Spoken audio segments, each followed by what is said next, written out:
કોરોનામાં એમના ઘરમાં એ દીકરીના દાદા દાદી બંનેને કોરોના થયો, એના પપ્પાને કોરોના થયો.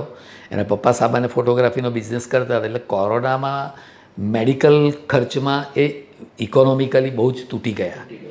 અને દીકરી અહીંયા ગુજરાત યુનિવર્સિટીમાં પ્રાઇવેટમાં કોર્સમાં એ અભ્યાસ કરતી હતી. એની છેલ્લા સેમિસ્ટરની ફી બાકી હતી. એ ડિસ્ટિંક્શન સાથે પાસ થઈ ગઈ. એ પેલી કોમ્પ્યુટરમાં માર્કશીટ આવે એની પર એને એડમિશન મળી ગયું. ઓરિજિનલ માર્કશીટ લેવા ગઈ ત્યારે યુનિવર્સિટીએ કીધું કે ભાઈ ફી ભરો પછી તમને માર્કશીટ મળે.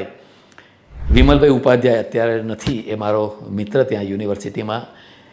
એણે મને ફોન કર્યો કે સાહેબ આ દીકરીને 1,25,000 રૂપિયા ફી ભરવાની છે, અમારાથી 45,000 ભેગા થયા છે અમે બધા મિત્રોએ ભેગા કરીને.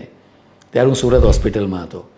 એટલે મેં કીધું બેટા કેટલા દિવસનો સમય જોઈએ? તો કે સાહેબ 2-3 દિવસમાં થાય તો સારું. હું બીજે જ દિવસે સુરતથી અહીં આવી ગયો. બધા મિત્રો પાસેથી આગા પાછા કંઈ ઉઘરાઈને એની ફી ભરી દીધી.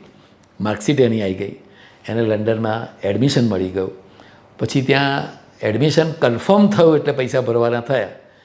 ત્યારે પાછા એ દીકરીએ કહ્યું કે સાહેબ પપ્પાએ બધા લોન માટે બહુ જ બધે પ્રોસેસ કરી પણ કંઈ મેળ ખાતો નથી. મેં પણ કાળુપુર કોમર્શિયલ બેંકમાં પછી એપ્લાય કરી, એક રેફરન્સ થઈ અને મેળ ન ખાધો. 15 લાખ રૂપિયાના ભરવાના હતા. મેં હિંમત કરી, હું એ વખતે આર્થિક રીતે તૂટી ગયો હતો સુરત મારી હોસ્પિટલમાં. છતાં ખબર નહીં કે મેં દીકરીને મેં જોઈ અને મને એમ થયું કે ના આ જગ્યાએ મારી માનસી હોત તો હું શું કરત. એક વિચાર આવ્યો, કારણ કે દીકરી રડ્યા કરતી હતી. બહુ ટેલેન્ટેડ છોકરી હતી અને મા બાપને મોકલવાની ઈચ્છા હતી, પણ પૈસા એક જ અવરોધ હતો, બાકી કશો નહોતો. એને રડતી જોઈને મને એમ થયું કે મારી દીકરી રડતી હોય એટલે મેં કીધું બેટા ચિંતા ના કર, બધી વ્યવસ્થા થઈ જશે. એ દીકરી લંડન પહોંચી ગઈ. 2 વર્ષનો અભ્યાસ પૂરો કર્યો. ત્યાં આગળ બહુ જ સારી રીતે સેટલ થઈ ગઈ. અને એ બોલ્યા નથી પણ મારે તમને માહિતી આપવી જોઈએ કે નવીનભાઈએ પોતાનું ઘર ગીરવે મૂક્યું. તમે વિચાર કરો કે એમનું જે ઘર છે એમાં 27 વિદ્યાર્થીઓને રાખીને ભણાવ્યા એ વાત.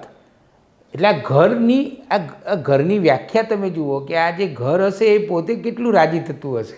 નવીનભાઈનું આ ઘર છે એ જ્યારે વિચારમાં પડતું હશે કે જ્યારે પોતાના વિશે વિચાર કરતું હશે ત્યારે એ ઘરને કેવી સારી લાગણી થતી હશે કે મારા અસ્તિત્વની સાર્થકતા બરાબર તૃપ્તિબેન અને નવીનભાઈએ અમલમાં મૂકી છે.